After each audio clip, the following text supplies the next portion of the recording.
Welcome to studio news. இருக்கம் யாரை பற்றி பார்க்க போகிறோம்னா, அதிமுகவில் பார்த்திங்கன்னா ஏகப்பட்ட குளறுபடி நடந்துட்டுருக்கு.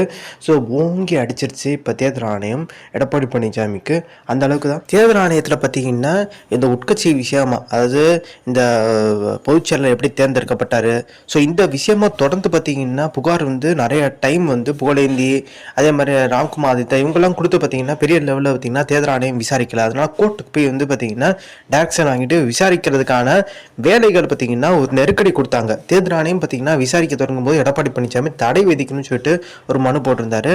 அந்த மனு பார்த்தீங்கன்னா விசாரணைக்கு வரும்போது தேர்தல் ஆணையம் உட்கட்சி விசாரத்துலலாம் பார்த்தீங்கன்னா மூக்கொள் நடிக்குதுன்ற மாதிரி சொல்லியிருந்தாங்க. அதுக்கு தேர்தல் ஆணையம் என்ன சொல்லியிருந்தாங்க, வழக்கு தொடர்ந்தனால தான், அதாவது டெல்லி ஹைகோர்ட் டைரக்ஷனால தான் நாங்கள் இந்த நடவடிக்கை எடுத்துட்டு இருக்கோம். உட்கட்சி விஷயம்னா நாங்கள் பேசவே இல்லை. எடப்பாடி பழனிசாமி தொடர்ந்த வழக்கை பார்த்தீங்கன்னா தள்ளுபடி பண்ணுங்கன்ற மாதிரி சொல்லியிருந்தாங்க. அந்த வழக்கு பார்த்தீங்கன்னா 6ஆம் தேதி விசாரணைக்கு வரப்போகுது. அதே மாதிரி ராமநாதபுரத்தில் பார்த்தீங்கன்னா ஸோ இந்த தென் மாவட்டங்களில் அங்கே ஒரு உதயகுமார், ஆர்பி உதயகுமார் கிடையாது, இன்னொரு உதயகுமார் வட்டச்செயலாளர், அவங்கெல்லாம் பார்த்தீங்கன்னா ஒரு ஏரியாவில் எத்தனை பேர் இருக்காங்களோ அத்தனை பேருக்கும் பார்த்தீங்கன்னா அதிமுக அடையாள அட்டையை உருவாக்கி வச்சுருக்காங்க. ஆனால் அவங்க அந்த கட்சியை சேர்ந்தவங்க அதிமுகவிலே வேறு கட்சியை கூட இருக்கலாம், அவங்களுக்கும் சேர்த்து அடைச்சி வச்சுட்டாங்க. ஸோ இது பார்த்திங்கன்னா போலி அடையாள அட்டை பார்த்திங்கன்னா தயாரித்து காட்டுற மாதிரி பார்த்திங்கன்னா இதை எங்கே போய் கொடுக்குன்ற மாதிரி புலம்பியிருக்காரா. இப்படி எல்லாத்தையும் வட்ட செயலாட்ட நிறைய பேர்கிட்ட இந்த மாதிரி போலி அடையாள அட்டை இருக்குன்ற மாதிரி பார்த்திங்கன்னா இப்போ பரபரப்பாக சொல்லிட்டு இருக்காங்க. 2 கோடி தொண்டர்கள்னு சொல்லிட்டு பார்த்திங்கன்னா இப்போ ஜெயக்குமார் இவங்கெல்லாம் சொல்லிட்டு இருக்காங்க. பட் எப்படி 2 கோடி தொண்டர்கள்? ஜெயலலிதா மறைவுக்கு அப்புறம் பார்த்திங்கன்னா கம்மியாகிறதுக்கான வாய்ப்பு தான் இருக்குது.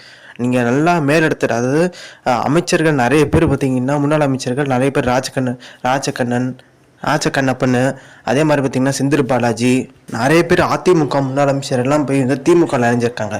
அப்போ தொண்டர்களுமே அப்படி தான் கம்மியாகிறதுக்கு தான் அதிகப்படியான வாய்ப்பு இருக்குது. அப்போ இருக்க ஒரு சூழ்நிலை இப்போ திமுகவில் ஏற்கனவே பார்த்திங்கன்னா உறுப்பினர் இருப்பாங்க. ஸோ இப்போ விஜய் கட்சியில் தமிழக வெற்றிக்கலத்துலேயும் இருப்பாங்க, நாம் தமிழர் இருப்பாங்க, இப்படி பாஜகவில் அவங்களுக்கும் சேர்த்து பார்த்திங்கன்னா அடையாள அட்டை தயாரித்ததாக சொல்கிறாங்க. இது மிகப்பெரிய லெவலில் இப்போ பரபரப்பாக இருக்குது. வட்டச்செயலாளர்லாம் பார்த்திங்கன்னா புலம்ப ஆரம்பிச்சிட்டாங்க. அவர் 2500 உறுப்பினர் அட்டை அடிச்சுட்டு 700 தான் டிஸ்ட்ரிபியூட் பண்ணப்படுச்சு.